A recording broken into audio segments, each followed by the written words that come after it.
एक मित्र आ गए, हंसराज बिश्नोई।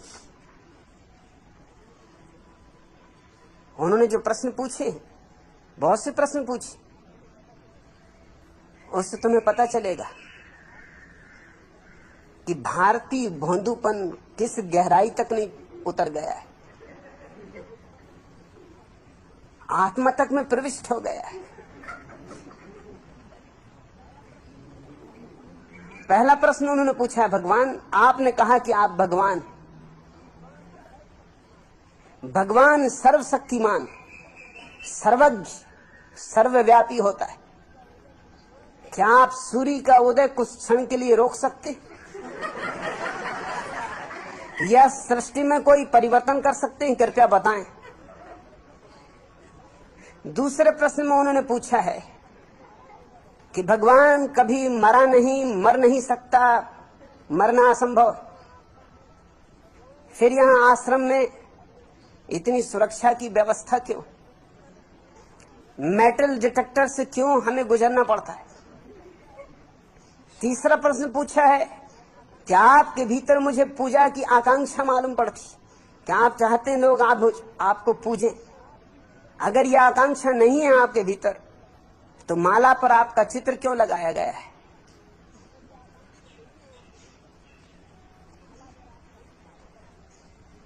हंसराज बिश्नोई ने जो भी पूछा है, इसमें एक भी प्रश्न सार्थक नहीं, मगर बंधी हुई धारणाएं हैं भीतर। उन्हीं बंधी हुई धारणाओं से प्रश्न उठने शुरू होते, मगर वो पूछ के अब फंस गए।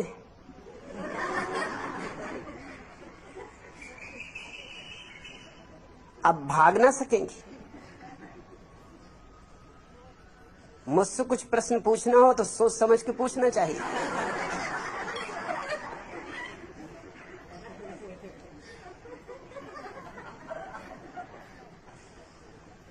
हंसराज बिश्नोई, तुम्हें कैसे पता चला कि भगवान सर्वशक्तिमान है, सर्वज्ञ, सर्वव्यापी? कहीं मुलाकात हुई?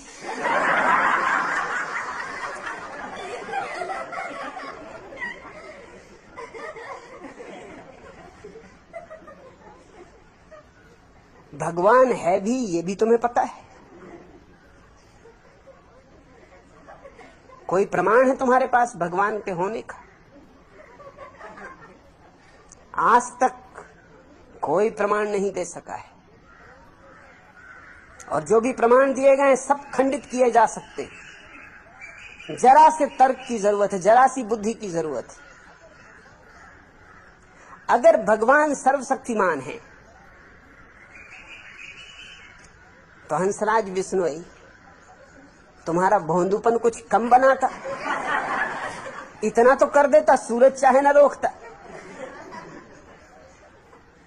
थोड़ी बुद्धि तो देता।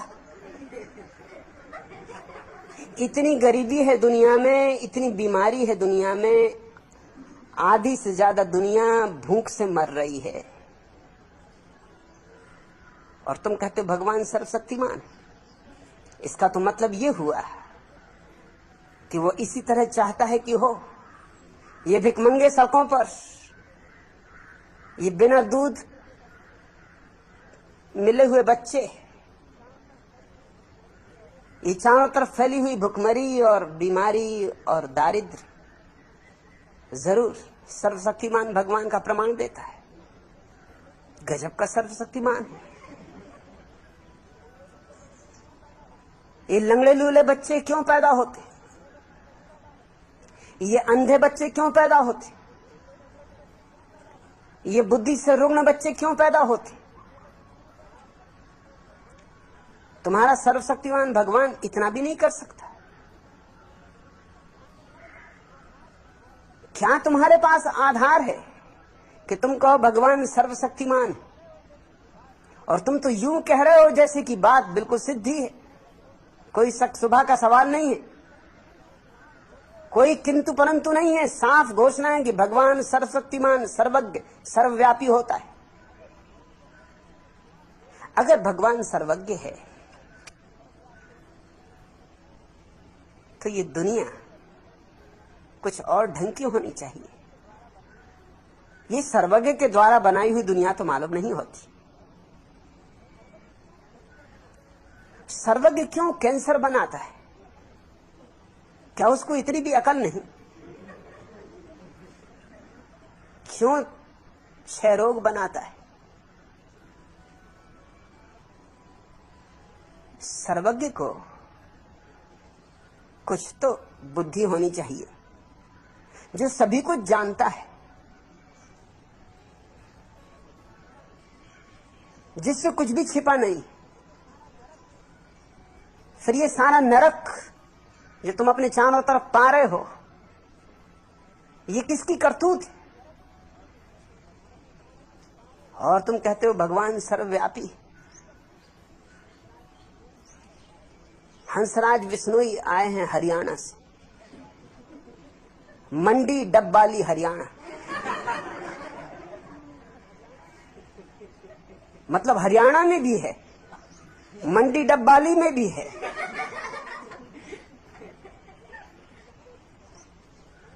तो फिर यहां किस लिए आए हो?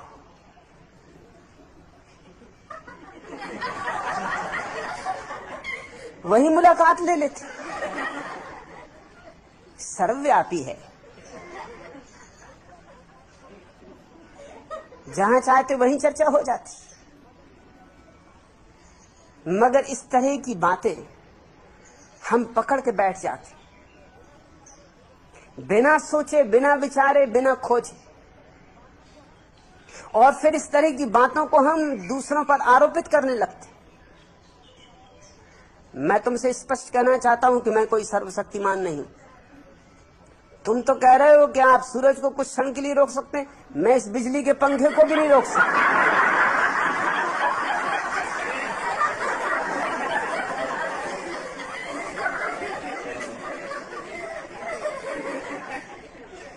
तुम पूछते हो क्या आप सृष्टि में कोई परिवर्तन कर सकते?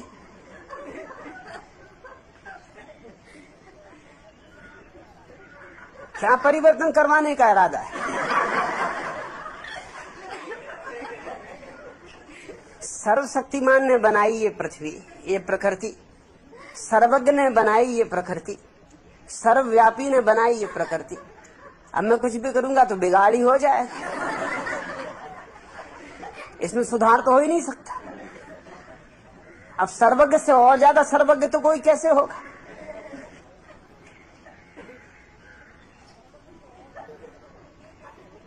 और तुम पूछते हो कि भगवान न कभी मरा, न मरा है, न मर सकता है।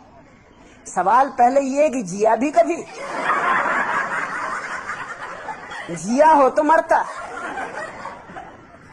जब जिया ही नहीं तो मरेगा कैसे? जन्मा कब? बात हमेशा शुरू से करनी चाहिए। अगर जन्मा हो तो मरे, जन्म के बिना मृत्यु तो नहीं हो सकती। एक बात तो तय है कि जन्मा नहीं।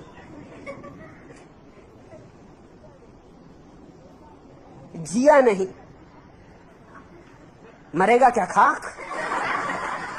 मरना भी चाहे तो नहीं मर सकता। मरने के लिए होना चाहिए, पहले तुम्हें सिद्ध करना पड़ेगा कि है। जन्मा, कैसे जन्मा, किससे जन्मा? कौन माँ बाप हैं तुम्हारे भगवान के? और तब तो बड़ा लंबा सिलसिला शुरू हो जाएगा।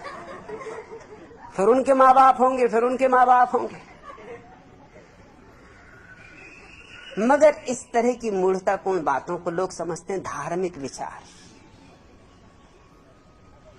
और तुम मुझसे ये पूछ रहे हो, लेकिन यही बात तुमने कृष्ण से पूछी, राम से पूछी, बुद्ध से पूछी, महावीर से पूछी। तुम कृष्ण को भगवान कहते हो, कृष्ण मरे या नहीं? तुम बुद्ध को भगवान कहते हो, बुद्ध मरे या नहीं? तुम राम को भगवान कहते हो, राम मरे या नहीं? मेरे संबंध में तो कुछ अलग नियम बनाना चाहते हो। मैं भी मरूंगा और मरने में मुझे कोई बुराई नहीं मालूम पड़ती। मरने का भी मजा लेना होगा। जीना और मरना एक ही सिक्के के दो पहलू। लेकिन बड़ा मजा ये है इस देश की बुद्धि की, जो प्रक्रिया है बड़ी दोहरी है। अगर राम का सवाल उठाओ तो राम भगवान, और तब कोई नहीं पूछेगा कि फिर मरे कैसे। और कृष्ण भगवान है, मरे कैसे। बुद्ध भगवान, महावीर भगवान, कोई भगवानों की तुम्हारे यहां कमी रही है? सब मर गए, उनमें से एक आध भी जिंदा है। जिंदा हो तो पकड़ के लाओ।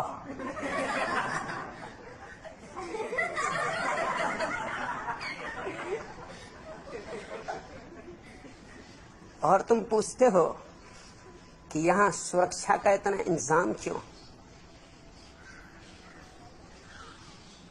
सुरक्षा का इंतजाम कोई मेरी मृत्यु को नहीं रोक सकता है। मेरी मृत्यु तो होगी, सुरक्षा का इंतजाम भी रहेगा और मृत्यु होगी। सुरक्षा का इंतजाम किसी और कारण से, मैं मरना भी चाहता हूं तो अपने ढंग से मरना चाहता हूं।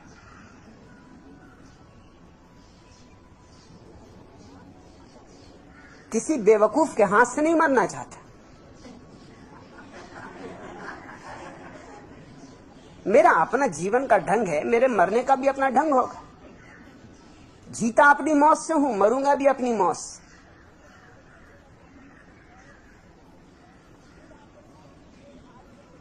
कृष्ण की मृत्यु ही एक आदमी के पैर में तीर मार देने से।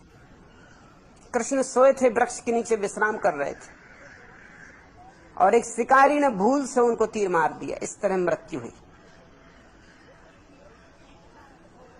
बुद्ध की मृत्यु हुई विषाक्त भोजन से। एक आदमी ने भोजन खिलाया और भोजन विषाक्त था। महावीर की मृत्यु हुई पेचिश की बीमारी से। होनी चाहिए, ज्यादा उपवास जो करेगा उसका ये परिणाम होने वाला, पेट खराब होगा।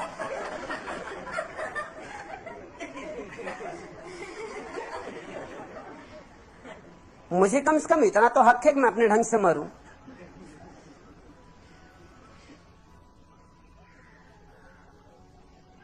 और तुम पूछते हो कि ये सुरक्षा, अगर आप भगवान है, सुरक्षा की क्या जरूरत? तो रामचंद्र जी धनुष्वाण लिए चलते हैं। तुम क्या उनको कोई कोल भील समझे हुए हो कि गणतंत्र दिवस में भाग लेने दिल्ली जा रहे हैं कि वहां जुलूस निकलेगा? वो काहे के लिए हाथ में रखे हुए हैं धनुष्वाण? मच्छर वगैरह को भगाने के लिए, खटमलों को मारने के लिए। तुम जो प्रश्न मुझसे पूछते हो पहले अपने भगवानों से पूछ लिया करो।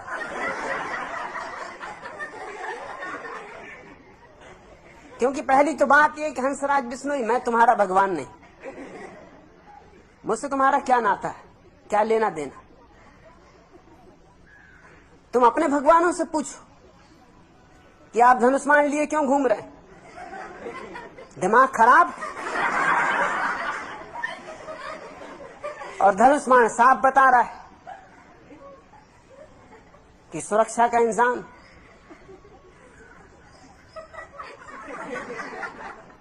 और कृष्ण ने जब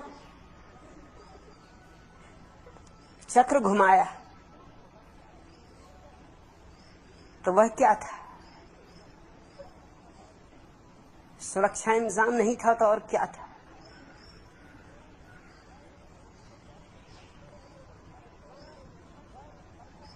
परशुराम जीवन भर फरसा लेकर काटते रहे लोगों को,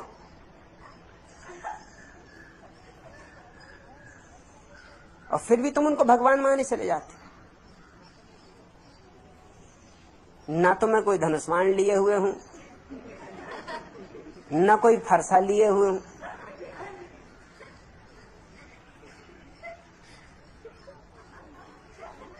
इसमें क्या अड़चन है कि यहां थोड़ा सुरक्षा का इंतजाम हो?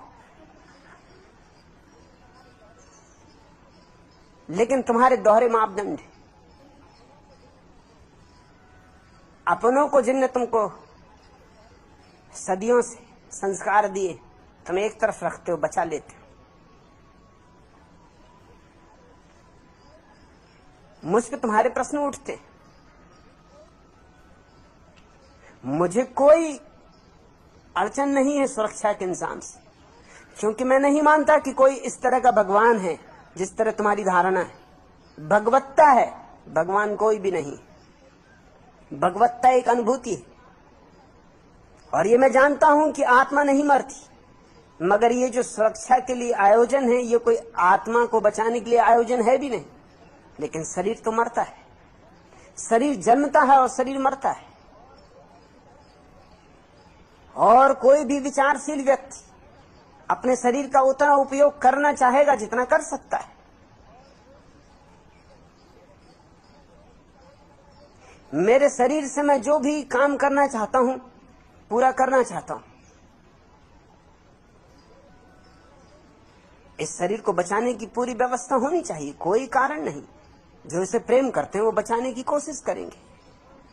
जो चाहते हैं कि ये शरीर उनके काम और कुछ देर आ जाए, वो इसे बचाने की कोशिश करेंगे। मैं मूढ़तापूर्ण बातों में भरोसा नहीं करता। अब तुमने पूछा है कि आपने कहा कि आप भगवान। भगवान का मेरा अर्थ समझने की कोशिश करो। भगवान से मेरा मतलब ये नहीं है कि मैंने ये दुनिया बनाई।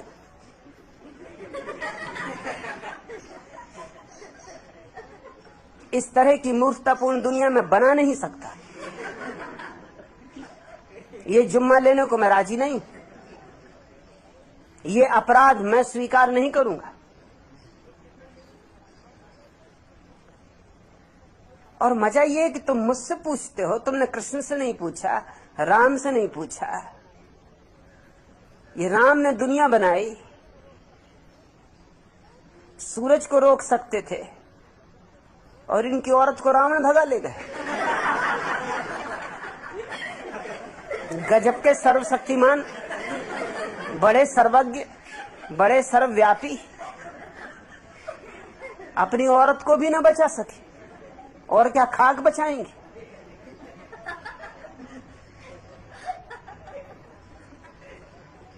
सर्वज्ञ हैं, सर्वशक्तिमान हैं, सर्वव्यापी हैं, और सोने के मृग को खोजने चल पड़े।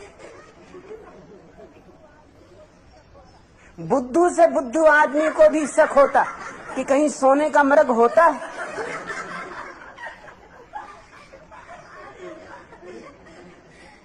मगर तुम ये प्रश्न उनसे नहीं पूछोगे, क्योंकि उनको तुम मान के ही बैठे हुए हो, पूछने का सवाल ही नहीं उठता है। और फिर सीता को लाया गया लंका से छीनकर,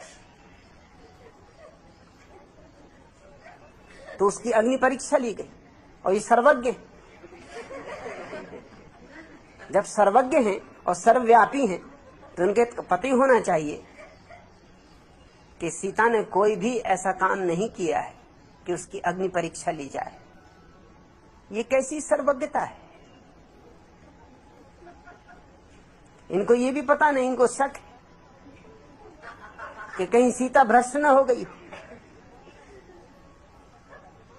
ये पुराना दकियानुसी पति का दिमाग,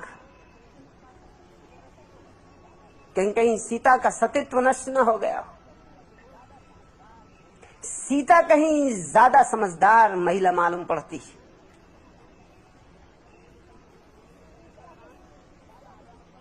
उसने नहीं कहा राम से कि तुम भी आ जाओ, साथ ही साथ दोनों निकल जाएं आंख से, क्योंकि तुम भी इतने दिन अकेले रहे और कोई अच्छे संग साथ में रहे भी नहीं। अंदर बंदर न मालूम कहां कहां के रीछ भालू, पता नहीं क्या करते रहे, क्या हुआ क्या नहीं हुआ। और जब विवाह हुआ था तो साथ साथ गांठ बांध के चले थे, चलो इसमें भी गांठ बांध के गुजर जाए।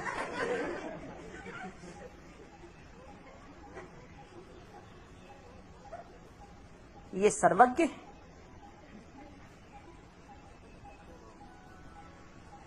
और तुम कहते हो कि सुरक्षा की कोई जरूरत नहीं। और कृष्ण पूरी गीता में क्या समझा रहे हैं अर्जुन को कि लड़। अर्जुन कहीं ज्यादा ज्ञानी मालूम होता तुम्हारे हिसाब से, क्योंकि वो ये कह रहा है कि क्या सार है मारने में। आत्मा तो अमर ही है, अब नाहक इनके शरीरों को क्या मारना। मैं चला जंगल, मैं तो ध्यान करूंगा, समाधि साधूंगा, इसमें कुछ सार नहीं। और कृष्ण की पूरी गीता इसी बात का आयोजन है कि तू लड़, उठा गांडीव। कृष्ण को पता नहीं है कि आत्मा अमर है। कहते तो वो यही है कि न हन्यते हन्य माने शरीर है, शरीर मरता है, आत्मा नहीं मरती। मगर उससे उन्होंने मतलब क्या निकाला है? उससे मतलब उन्होंने बहुत चालबाजी का निकाला है। चालबाजी का मतलब ये निकाला है कि मार, बेफिक्री से मार इनके शरीरों को, क्योंकि आत्मा तो मरती ही नहीं, इसलिए कोई हानि होनी नहीं है, हिंसा कुछ होनी नहीं। कृष्ण ने जितनी हिंसा का प्रतिपादन किया दुनिया में किसी ने भी नहीं किया। Adolf Hitler, Genghis Khan, Timur Lang, Nadir Shah सब फीके पड़ जाते, क्योंकि भला इन्होंने हिंसा की हो, लेकिन हिंसा का समर्थन इनके भीतर नहीं।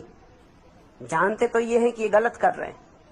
कृष्ण ने हिंसा करवाई और उसको एक दार्शनिक पूरा का पूरा आडंबर दिया। समझाया अर्जुन को यह कि मार बेफिक्री से, क्योंकि आत्मा मरती ही नहीं, मारने में हर्जा क्या है? ये तो मिट्टी के घड़े हैं, फोड़ दे, आत्मा दूसरे घड़ों में प्रवेश कर जाएगी।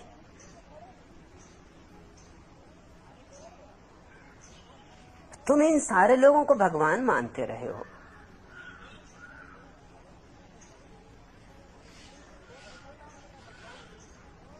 और मैं जब कहता हूं कि मैं भगवान हूं तो तुम्हें अड़चन खड़ी होती, और मेरे अर्थ को तुम सुनना भी नहीं चाहते, समझना भी नहीं चाहते। जब मैं कहता हूं मैं भगवान हूं तो मैं ये कह रहा हूं कि तुम भी भगवान हो। भगवत्ता हमारा स्वभाव है। ये और बात है कि कोई पहचान ले या ना पहचान। जो पहचान ले वह भगवान है, जो न पहचाने वो भी भगवान है, लेकिन उसे पता नहीं होगा। कोई सोया है, कोई जागा है, मगर सोने और जागने वाले के भीतर एक ही चेतना का वास है। तो जब मैं कहता हूं मैं भगवान हूं तो मैं ये नहीं कह रहा हूं मैंने दुनिया बनाई। मैं ये भी नहीं कह रहा हूं जैसा कृष्ण कहते हैं कि जब जब धर्म की हानि होगी तब तब मैं आऊंगा और रक्षा करूंगा।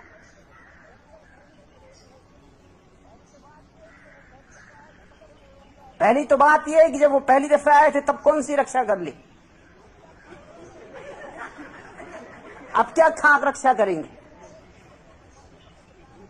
सच तो यह है कि कृष्ण की मौजूदगी के कारण जितनी अमानवीयता और जितनी हिंसा उस समय हुई, अब अच्छा ही होगा कि वो दोबारा ना आए, कृपा करें। जब आए थे तब भी कोई रक्षा नहीं हो गई धर्म की, अब क्या खाक रक्षा कर लेंगे धर्म की आगे। मैं कोई दावा नहीं करता धर्म की रक्षा का, और ना ही दावा करता हूं कि मैं कोई अवतार हूं। उधार बातें मुझे पसंद नहीं। मैं क्यों विष्णु का अवतार होऊंगा? विष्णु मेरे अवतार नहीं है, मैं उनका अवतार नहीं।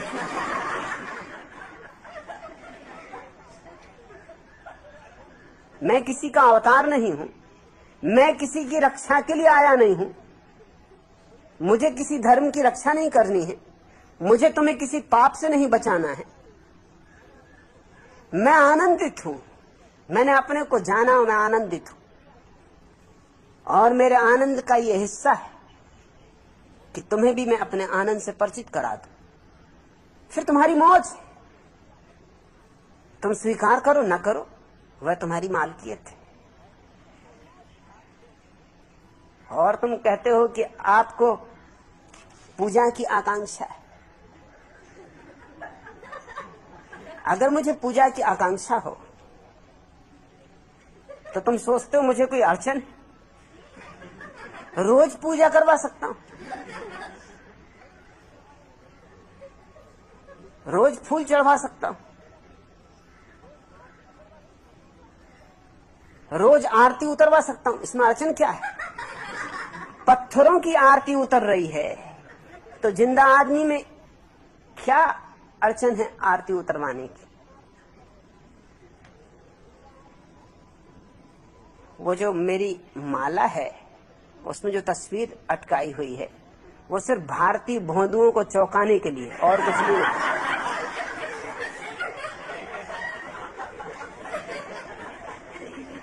एक मजाक है और कुछ भी नहीं। लेकिन मजाक को समझने के लिए भी थोड़ी बुद्धि चाहिए।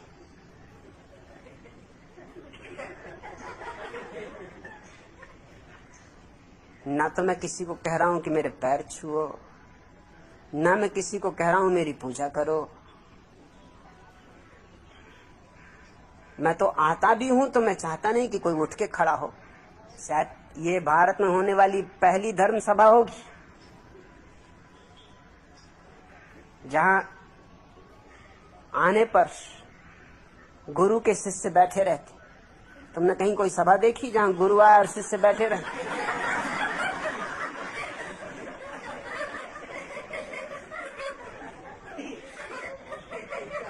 ये शायद पहली सभा होगी भारत के पूरे इतिहास में जहां गुरु हाथ जोड़ के तुम्हें नमस्कार करता है।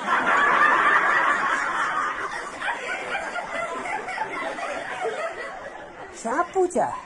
किसकी पूजा? मगर बंधी हुई धारणाएं लेके आओगे तो अड़चन होती, और बंधी हुई धारणाएं लेके आ जाते हो तो वंचित रह जाओगे उससे जो यहाँ घट रहा है। यहाँ बहुत कुछ घट रहा है।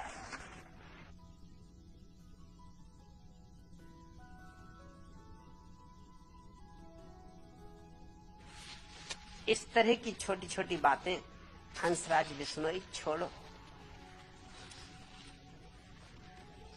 कुछ समझने की कोशिश करो। यहाँ एक मंदिर नहीं बन रहा है, यह तो एक मधुशाला है। यहाँ ना कोई आराध्य है ना कोई आराधक।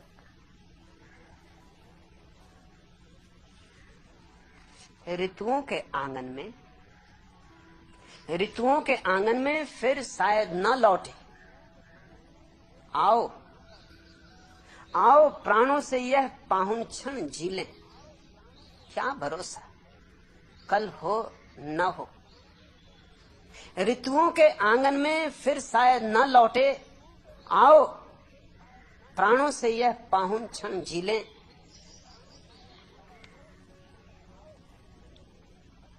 कल को झर जाने दें झरते पत्तों के संग।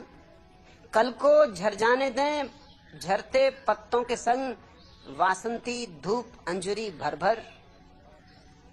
वासंती धूप अंजुरी भर भर कर पी लें।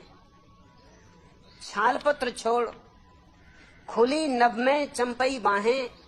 हम भी अंतस की एक सख्त परत छीलें। शब्द शर्कला घुलने दें पल के प्याले में। धीरे धीरे चुप्पी रस की चुस्की लें। शब्द शर्करा घुलने दें पल के प्याले में। धीरे धीरे चुप्पी रस की चुस्की लें। लो ऊपर उठ मंडराएं कुछ भूरे पतझरी पात। नीम से उतरी कुछ चकराती पीली चीलें। दहरी से तके पीपल को रोज फागुनी किशोरी। आंखों को चुभ चुभ जाएं कुछ नर्म कौपल कीलें। वर्जित खत बांच लिया छुपकर कुंवारी कलियों ने। टूटी जब बर्जन की सब सर्द मोहर सीलें। फागुनी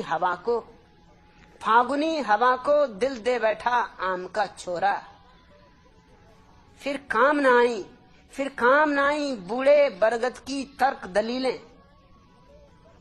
पिछली शिखरों की पिघली शिखरों की बर्फ, लौटे पाहुन पाखी, समाधिस्थ आंखों सी हुई शून्य शांत झीलें। आओ प्राणों से यह पाहुन क्षण झीलें, आओ प्राणों से यह पाहुन क्षण झीलें। आज इतना।